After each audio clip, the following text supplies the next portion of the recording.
vida me devoró. El pecado y la carne, mi podrida carne en eterna putrefacción.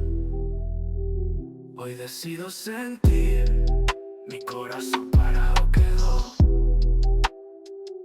Una muerte sutil, quizás algo que no nació.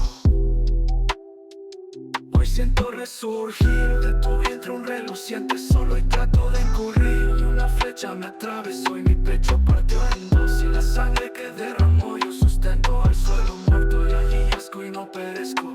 Mi alma pura ascendió a lo alto del cielo. Con mil almas se encontró, pues llegaron primero. Y severa fue la agonía y como 1000 años duró. Y tremenda fue la sangría. Y tremenda fue la sangría que a su mundo purificó.